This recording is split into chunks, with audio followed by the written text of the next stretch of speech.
For decades, this chapter of American history was buried in silence. It wasn't a war. It wasn't even a fight. It was a medical experiment, secretly funded by the US government. They were never given the full story. What happened was so disturbing that when the details finally emerged, it shook the world to its core. This is a story that was never meant to be remembered. A story of trust broken and lives irrevocably altered. The official records were hidden. The participants were left in the dark. A strong nation tried to bury its dark secret. Imagine it's 1932. America is in the grip of the Great Depression, a time of widespread poverty and struggle. While medical science was making huge leaps forward, the rules about what was right and wrong in research weren't always clear. At the same time, deep-seated racial prejudice was a painful part of everyday life. It was in this challenging environment that the U.S. Public Health Service started what it called a study in Macon County, Alabama. They approached a community of hundreds of African-American men, many of whom were poor sharecroppers who had never seen a doctor before. The men were told they were being treated for bad blood, a common term for various ailments. They were promised free medical exams, free meals, and even burial insurance. But what they weren't told was the devastating truth behind the study. They had no idea what was really happening to them. Did you know that for 40 years, from 1932 to 1972, the US government conducted a horrific medical experiment in rural Alabama? 600 black men, most of them poor sharecroppers, were enrolled in what they were told was a free healthcare program. But it was a lie. In reality, researchers were studying the devastating effects of untreated syphilis. These men were never told they had the disease, and they were never given treatment. Not even after penicillin became the standard cure in the 1940s. They were denied medicine, denied the truth, and denied their basic human dignity. All in the name of so-called science. This dark chapter, known as the Tuskegee study, is a chilling reminder of the dangers of medical racism and the importance of ethical oversight in research. Even when treatments became available, the men were never informed. Penicillin was discovered in the 1940s and became a proven cure. In the 1940s, penicillin was discovered and became the standard, effective treatment for syphilis. But for a group of men in an ongoing study, this cure was deliberately withheld. Why? Researchers wanted to observe the full, devastating progression of the disease if left completely untreated. So, for decades after a cure was available, these men were denied treatment. Their suffering used as a data point. They were never told about the cure, and the experiment was allowed to continue. A dark chapter in medical history that raises profound questions about ethics and trust. Many of the men suffered severe pain, mental illness, and blindness. Some people lost their lives.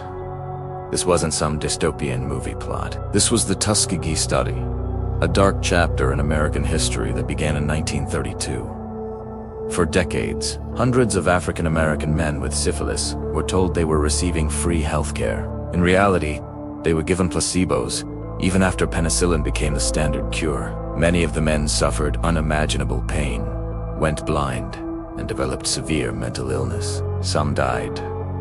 The disease tragically spread to their wives, and children were born with it. All the while, official reports called the study a success. This horrific experiment only ended in 1972 when a whistleblower exposed the truth to the press.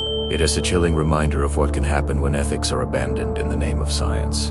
In 1972, a whistleblower leaked the truth to the press. Public outrage exploded. That's exactly what happened in a dark chapter of American history. For 40 years, from 1932 to 1972, the US government conducted a so-called study on hundreds of unsuspecting African-American men. They were told they were being treated for bad blood, but in reality, doctors were just watching them suffer and die from untreated syphilis.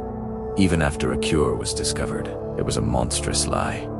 Then, in 1972, a hero emerged. A whistleblower risked everything and leaked the horrifying truth to the press.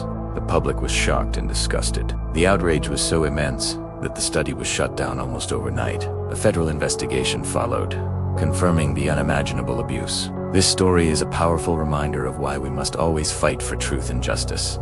It wasn't until 1997, more than 60 years after the experiment began, that the United States government finally took a step toward righting this terrible wrong. The president at the time issued a formal, public apology to the men who had been so horrifically betrayed. This wasn't just about words, though The few remaining survivors and the families of those who had passed away received financial compensation. Crucially, this dark chapter led to the creation of new, stricter laws governing medical ethics and research involving human subjects, designed to prevent anything like it from ever happening again. But some wounds never truly heal. The damage to the trust between the medical establishment and minority communities was profound and, for many, permanent. This story serves as a stark, painful reminder of why informed consent and ethical oversight are non-negotiable in medicine. That some stories, the really important ones, have been left out. This story wasn't hidden because it was unknown. It was buried because it was uncomfortable. History is full of moments like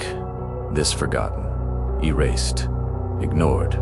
They're the stories that challenge what we think we know, the ones that make us question the narratives we've been told. At Buried Timelines, we believe these are the stories that matter most. We dig deep to uncover the events and people that time tried to erase. We're here to show you that the past never truly disappears. It just waits to be rediscovered. Join us on a journey to unearth the truth, one buried timeline at a time. Subscribe and hit the notification bell so you don't miss our next exploration into the past.